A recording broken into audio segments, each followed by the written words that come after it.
안녕하세요. 전국에 계신 취업준비생 여러분. 오늘은 공기업에 대해서 알아보도록 할게요. 특히 이 역량별, 이 10가지 역량에 대해서 하나하나 어떻게 써야 되는지 제가 알려드릴 테니까 한번 따라와 보시죠.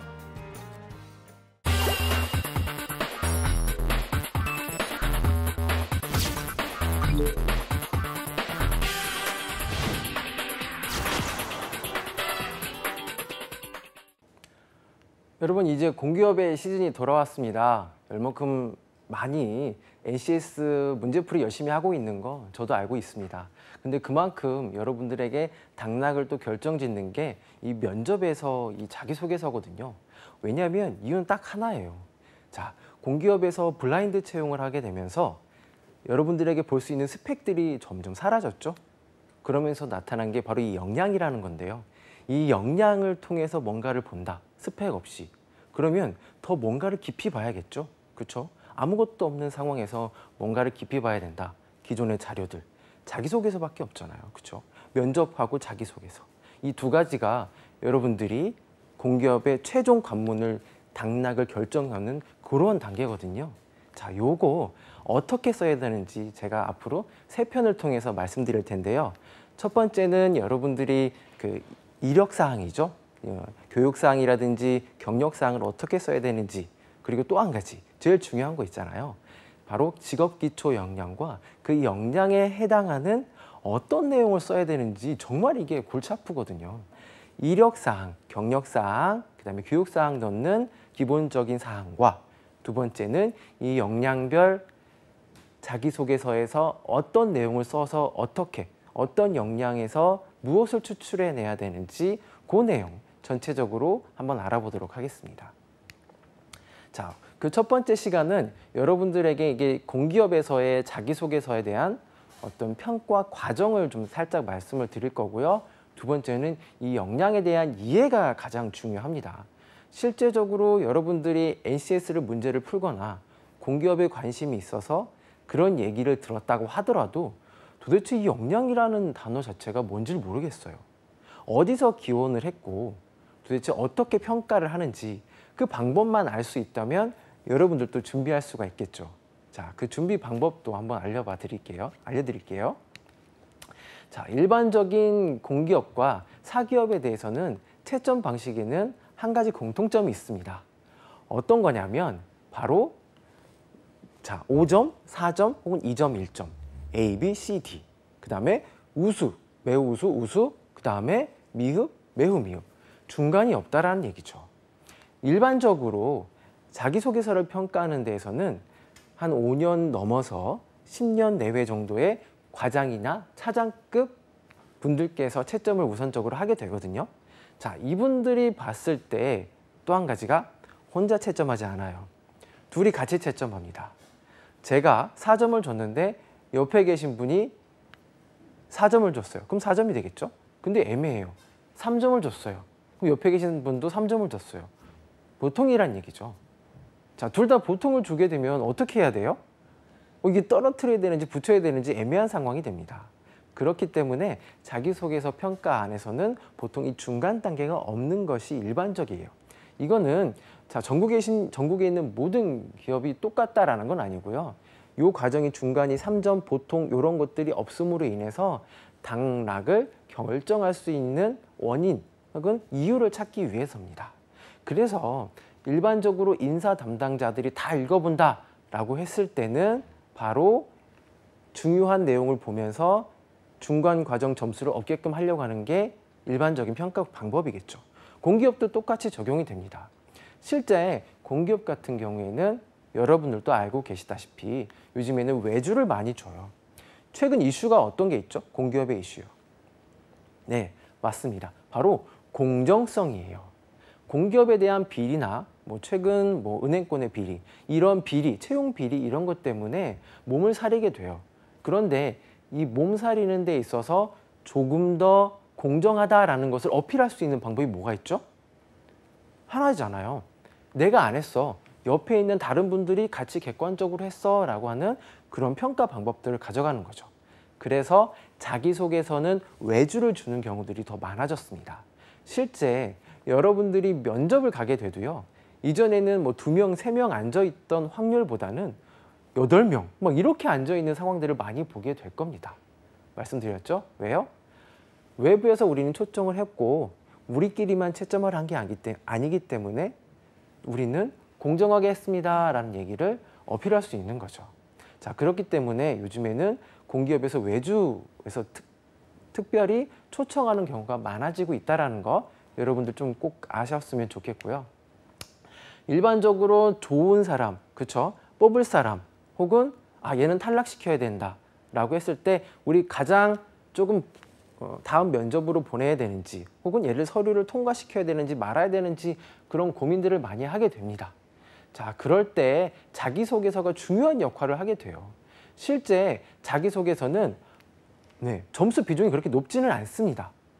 하지만 말씀드렸죠? 그 안에 있는 소재가 나에 대한 역량을 평가하게 돼요. 자, 다시 말씀드리자면 이 역량이라는 것은 미국에 있는 하버드대 심리학과 교수가 처음에 개발을 했습니다. 그 역량이란 정의를 어떻게 개발했냐면 잘 들어보세요. 일반적인 스킬과 학벌이나 이런 것들이 아니고 뭔가 성과를 내는 사람들이 있었다는 얘기예요.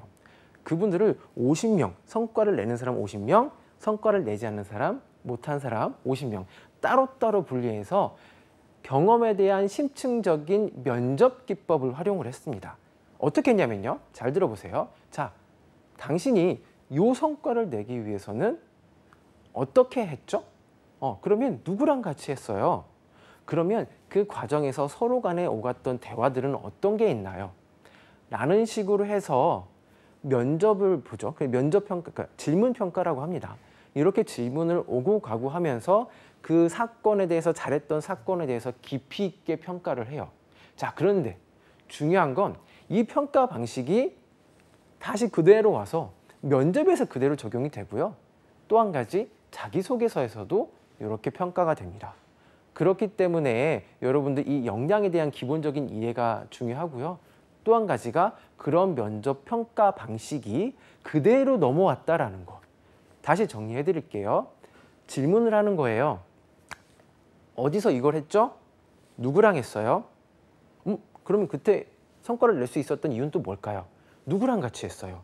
서로 간에 어떤 대화들이 오고 갔나요? 라고 하는 이런 구체적인 질문들을 통해서 그 사람이 냈던 성과, 즉 한 번이 아니고 성과를 내면 있어서 오래 낼 수 있던 그냥 한 번 우연히가 아니고 지속적으로 일정 기간 동안 냈던 그런 성과들만 뽑았던 게 바로 이에 정리를 하면 역량이 되는 겁니다.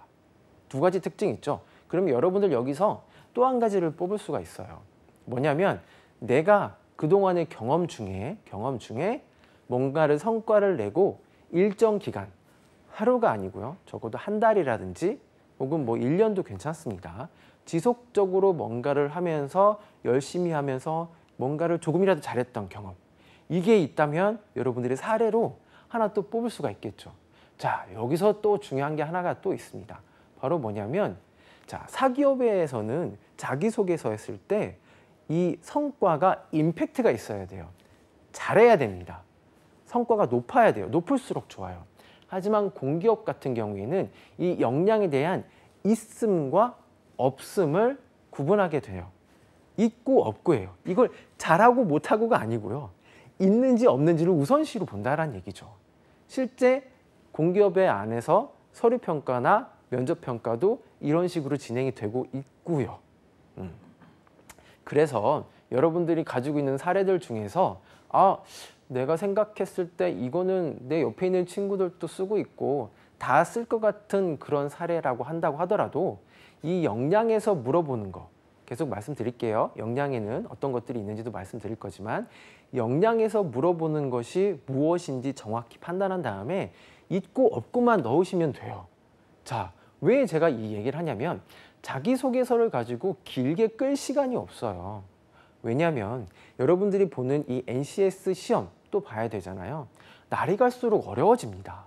상대적으로 시간을 빨리 단축시켜야 되는데 이 자기소개서, 특히 공고가 뜨면 일주일에서 2주 정도 되는데 이 일주일 동안 자기소개서 하나만 갖고 씨름할 거예요? 그러면 나는 언제 다른 또 공공기관 지원하고 언제 NCS 준비하실 겁니까? 안 되겠죠? 그래서 여러분들이 이 역량별로 사례만 혹은 역량별로 몇 개만 한 5개 이상만 좀 정리해 놓는다면 중간적인 부분, 사례에 대한 중간적인 부분을 갖다 붙이고 윗줄 아랫줄 딱딱 채워 넣으시면 어느 정도 빨리 자기소개서가 완성이 될 수 있겠죠. 자, 중요합니다. 중요해요. 뭐가요? 물어보는 역량에 대한 경험이 있고 없고요. 한번 그거 알아보도록 할게요. 자, 그러면 이 역량을 증명할 수 있는 방법에는 어떤 것들이 있는지 한번 알아보도록 하겠습니다.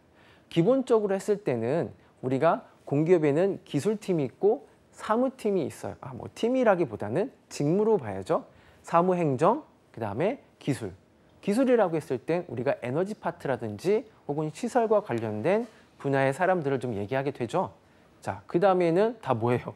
우리 사무행정으로 통틀어서 얘기하잖아요. 뭐 틀린 말은 아닙니다. 인사도 포함이 되고 재무도 포함이 되고 뭐 홍보도 포함이 되고 여러 부서가 있지만 자, 이 전체적인 부서는 사무행정으로 이렇게 전체적으로 불리게 되죠. 자, 그러면 첫 번째로 여러분들이 역량을 증명할 수 있는 것. 잘 보세요. 있고 없고예요. 특출나고가 아닙니다. 첫 번째, 직무 수행 능력과 전문성, 이 기술, 이런 것들은 여러분들이 가지고 있는 뭐예요? 전공 혹은 프로젝트, 그 다음에 여러분들이 들었던 수업 내용에서 어필하셔야 돼요. 다시 정리할게요. 기술적인 측면, 즉 직무 역량에 대해서는 직무 역량이에요. 여러분들이 수행했던 뭐 인턴 좋습니다. 그 다음에 여러분들이 들었던 과목 좋습니다. 여러분들이 졸업했던 그 전공 좋습니다. 이 안에서 들었던 수업의 내용이라든지 자격증을 따면서 느꼈던 이러한 부분들 어떻게 적용할 수 있는지 이러한 부분들이 바로 직무 핵심 역량을 어필할 수 있는 가장 좋은 방법입니다. 다른 거 찾지 마세요. 절대 다른 거 찾지 마시고 이 안에서부터 찾아보세요.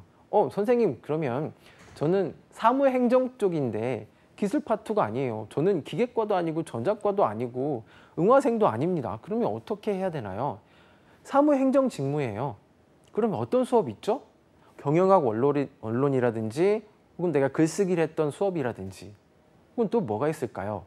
재무와 관련된 수업을 들었던 내용들, 그 내용들 안에서 혹은 그 안에서 자격증을 혹시라도 1차까지 붙어도 괜찮습니다. 뭐 취득했으면 더 좋겠죠.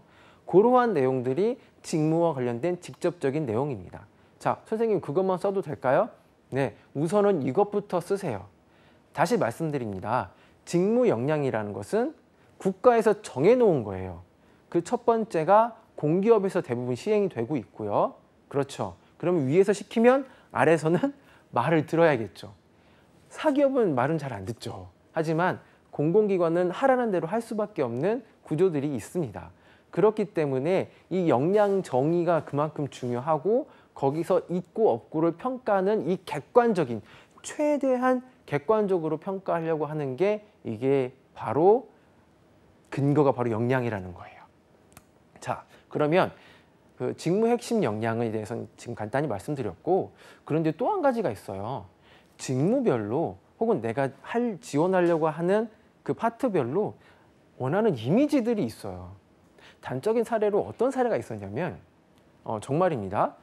상담 사례인데 성격이 되게 좋습니다. 부침성도 있고요. 우선 이 친구는 연구개발에 지원하려고 하는 거예요. 부침성도 있고 표정도 좋고 적극성도 있습니다. 그래서 저랑 뭐 모의 면접을 준비하거나 뭐 자기소개서 상담을 할 때는 상당히 저도 에너지가 있다라는 걸 느끼고 열정도 있다라는 걸 느끼게 됐어요. 반면에 요 친구가 있습니다. 둘이 같이 왔거든요. 물론 이제 다른 타임으로 같이 왔죠. 다른 친구는 뭐냐면 저랑 같이 상담하는 자체가 부담인 거예요. 되게 떨어요. 그리고 상당히 소심해 보일 수도 있었습니다. 그리고 되게 수동적이었어요. 자, 요거 고쳐봅시다 라고 하면은 그런 것들 위주로 고치게 되고, 다만 명확하게 고쳐오긴 했죠. 자, 이 두 친구가 주요 기업에 같이 지원을 했어요. 연구개발에 지원을 했습니다. 우리가 소위 말하는 신입사원의 열정이나 이런 패기들을 보면은 누가 될 것 같죠? 네, 바로 이 전자에 있던 그 표정도 좋고 열정적이고 부침성도 있고 그 다음에 좀 싹싹한 이 친구가 됐을 거라고 저도 상상을 했어요. 이 친구가 되겠구나 라고 했는데 결론은 이 B가 붙었어요. B가 뭐냐면 아까 말씀드린 것처럼 약간 소심해 보일 수도 있고 그리고 저랑 상담하는 자체가 부담스러워서 좀 떠는 그런 경향이 있었거든요. 그런데 이 친구가 됐습니다. 자, 여기서 저희가 놓친 게 두 가지가 있어요. 첫 번째는 뭐냐면 이 두 친구를 평가하는 사람은 모두 다 저랑 똑같지 않다라는 얘기죠. 그 사람 면접관의 성향이 있다라는 거죠. 두 번째, 바로 이 연구개발이라는 직무 안에서의 특성이었던 거예요. 와일드하고 그 다음에 부침성 있고 이런 친구들보다는 어떤 한 분야에 집중하고 자기가 맡은 업무를 조금 더 잘할 수 있는 이 B가 직무에 더 맞았던 거죠. 물론 이 연구개발이라고 해서 전국에 있는 모든 연구개발이 똑같은 역량을 혹은 똑같은 이미지나 똑같은 성향을 원하는 건 아닙니다. 만 일반적인 연구개발이라고 했을 때는 이 B 쪽 친구가 더 맞았던 거죠. 우리가 두 가지를 놓쳤던 거예요. 자, 그러니까 여러분들이 지금 첫 번째 해야 되는 건 공기업에 대해서 가고 싶은 욕심은 알겠어요. 하지만 여러분들이 지원하려고 하는 그 직무와 나하고 맞는 공기업이 있단 말이에요. 안 맞는 공기업이 있습니다. 예를 들면 나는 숫자에 대해서 잘 모르지만 일단 공기업이라고 하니까 금융감독원 지원해요. 안 맞을 수 있다는 얘기죠. 뭐 성향이라든지 혹은 내가 그냥 단순히 하고 싶다라는 그런 말보다는 그 해당 공기업이 나의 가치적인 부분이 맞는지 혹은 내가 정말 들어가서 내가 원하는 일을 해볼 수 있는 그런 공공기관인지는 여러분들이 우선 사전에 판단을 하셔야 됩니다. 자, 그 다음으로는 가치관적으로 역량을 좀 맞춰볼 수 있는 부분들도 있어요. 선생님 가치관 너무 크잖아요. 맞아요. 광범위합니다. 그래서 저는 첫 번째는 이 가치관적인 부분에서 내 역량을 어필하거나 내 동기를 어필하는 부분에서는 저는 그렇게 별로 추천하지 않아요. 다른 것들로 우선은 여러분들의 역량을 우선 찾아보시고, 자, 또 한 가지 업계 현황이라든지 그 채용했을 때 그 시즌이라든지 그 공공기관의 최근 이슈, 이 얘기가 뭐냐면 만약에 한수원이라든지 어떤 지금 발전소에 대해서 한번 얘기해 볼게요. 얼마 전까지 원자력에 대한 어떤 이슈가 있었죠. 그렇죠. 그 이슈 안에서 더 진내 만에 폐쇄하네 만에 이런 얘기들이 서로 오고 갔습니다. 자, 그런데 중요한 건 뭐냐면 그런 이슈 안에서 만약에 그게 최근에 일어났던 일이에요. 내가 여기서 지금 현재 이런 상황이기 때문에 제가 이전에 했던 과거의 이런 경험을 통해서 뭔가를 해줄 수 있어요 라고 해준다면 여러분들의 역량을 검증받을 수 있는 하나의 방법이 될 수 있다는 얘기죠. 자, 이만큼 여러분들이 역량이라는 것을 내가 평가받을 수 있는 방법은 여러 가지들이 있습니다. 가장 중요한 것도 중에 하나가 인재상에 대한 어떤 평가 방법이겠죠. 그렇죠? 인재상을 맞추는 것도 중요하지만 제가 말씀드린 자, 직무에 대한 능력, 전문성, 또 한 가지 기술, 그다음에 직무 안에서의 여러분들과 어떤 특성이 맞는지, 태도 혹은 이미지, 그다음에 업계 현황들에서 내가 어떤 역할들을 해줄 수 있는지에 대해서 한번 고려해 보시면 혹은 그와 비슷한 경험이 있으신다면 혹은 뭔가를 해줄 수 있다면 여러분의 역량은 검증이 될 수 있겠습니다. 자, 이런 역량이라는 것은 정말 되게 힘들어요. 어렵죠. 뭘 뺀 걸까요? 바로 기본적인 지식이나 스킬들을 뺀 여러분들이 가지고 있는 동기나 성격이나 신념이나 가치관, 정말 이 애매모호하고 추상적인 단어들 안에서 뽑아내는 것들이거든요. 그래서 여러분들이 그 개념을 잡기가 힘들죠. 힘들다고 해서 그냥 포기할 건 아니고 여러분들이 생각했을 때 그냥 단순히 전공 지식 빼고도 왜 내가 이 일을 해야 되는 건가? 그런 동기를 찾으라는 얘기예요. 그 동기만 찾아서 얘기할 수만 있다면 역량에 대한 평가가 또 받을 수 있겠죠. 자, 그러면 이 역량에 대한 평가는 어떤 세부적인 요소가 있는지 한번 알아보도록 하겠습니다. 바로 철저하게 여러분들의 과거, 현재 시점에서 과거에 했던 나의 행동을 통해서 미래를 예측하는 거예요. 중요한 거니까 다시 말씀드릴게요. 현재 시점에서 내가 과거에 했던 행동 혹은 그때 했던 사고, 그때 했던 의사결정 이런 것들을 통해서 현재 시점, 누가요? 면접관들이 나에 대해서 미래를 평가하는 겁니다. 철저하게 여러분들의 과거 경험을 분석하게 되는 거죠. 거기서 중요한 게 뭐가 있다고요? 내가 했던, 과거에 했던 행동, 내가 했던 생각, 그리고 내가 했던 의사결정 이런 것들을 통해서 역량이라는 것들을 평가받게 되는 거죠.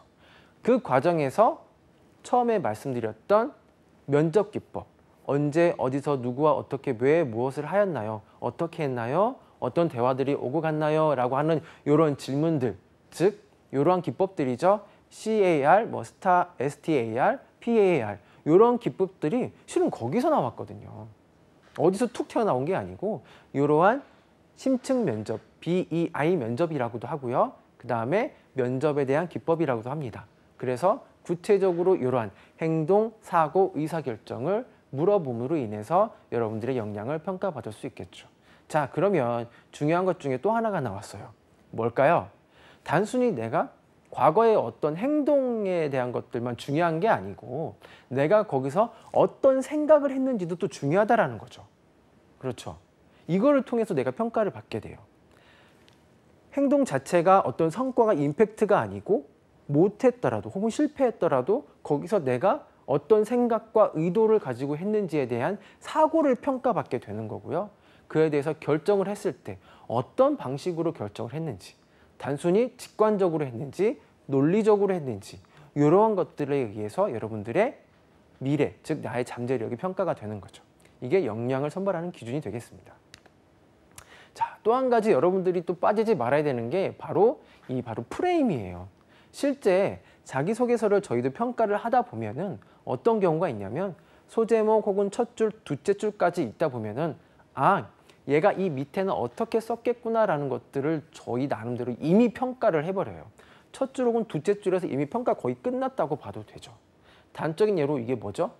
우리가 다른 상대방, 미팅에 가거나 이렇게 했을 때 상대방에 대해서 어떤 이미지가 0.3초 혹은 5초 안에 결정되는 것처럼 자기소개서도 쉽게 이렇게 빨리 결정이 돼버립니다. 역량이 있는지 없는지, 과거 경험이 있는지 없는지 이 두 가지가 메인 핵심인데 이게 바로 빨리 결정이 되기 때문에 여러분들은 물어보는 거에 대해서 빨리 답해줘야 돼요. 그러니까 결국엔 뭐냐면 내야에 대한 경험을 어떤 액자에 담느냐, 즉 어떤 프레임을 갖고 그리고 어떤 구조를 통해서 얘기하느냐에 따라서 나에 대한 전반적인 글에 대한 가독성과 자기소개서에 대한 평가와 만나지도 않았는데 나에 대한 전반적인 것들을 평가당하시는 거예요. 어쩔 수가 없습니다. 왜 그럴까요? 일반적인 서류평가자들은 모든 것들을 빨리빨리 해야 된다는 거 여러분도 알고 계세요. 그렇죠. 5초 안에 혹은 10초 안에 그러다 보고 혹은 급하다 보면 뭐만 본다고요? 소제목만 봐버리는 경우들도 있습니다. 그렇기 때문에 첫 줄 혹은 두째 줄까지 어떤 여러분들의 이미지적인 부분을 판단, 특히 글 안에서 이미지적인 부분을 판단을 받게 되면은 거기서 끝나게 됩니다. 그래서 여러분들이 특히 공공기관의 자기소개서는 잘 쓰셔야 돼요. 또 한 가지 핵심적인 부분이 바로 여러분들이 이런 과거 경험에서 추상적인 부분을 여러분 스스로 뺄 수만 있다고 한다면은 여러분들은 공기업 자기소개서에 대한 평가 항목에서 있고 없고의 차이는 정말 확실하게 평가를 받을 수 있거든요. 근데 중요한 게 중에 하나가 나의 어떤 과거 경험에 플러스 시켜야 되는 게 하나가 있어요.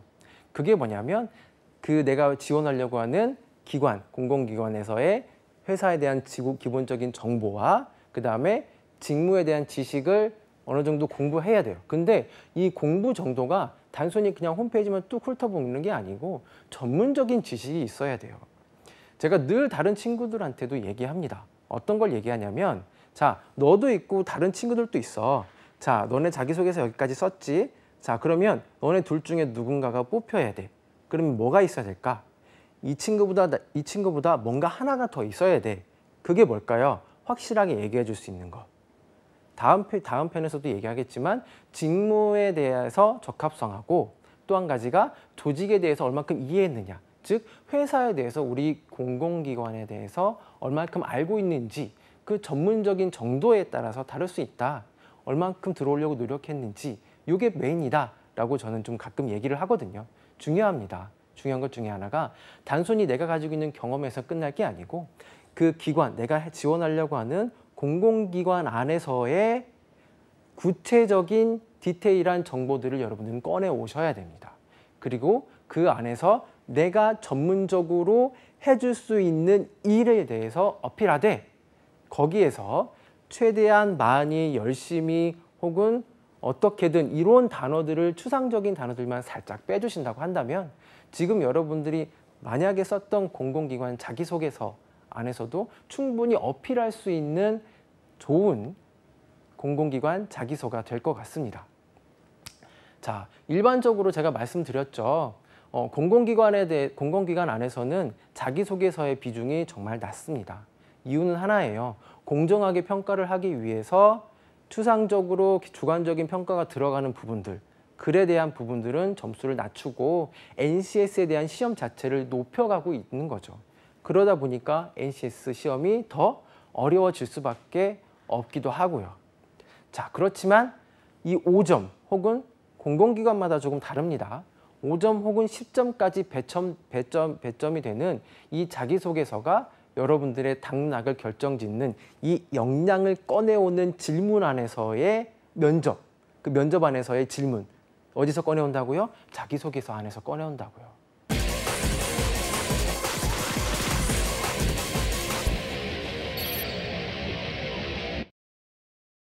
이번 시간에는 여러분 역량에 대한 정의에 대해서 한번 알아봤어요. 제가 왜 설명드렸는지는 여러분들 충분히 알고 계실 텐데요.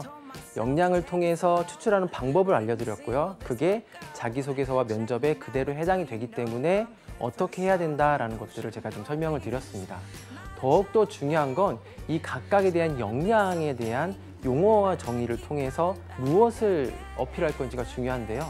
바로 이 다음 시간에는 그 해당 10가지 직업 기초 역량과 추가적으로 나타낼 수 있는 여러분의 기본적인 역량 어떻게 풀어나가는지, 또 한 가지 교육사항 혹은 여러분들의 자격사항을 어떤 걸 기입해야 되는지 그 꿀팁을 좀 알려드리도록 하겠습니다.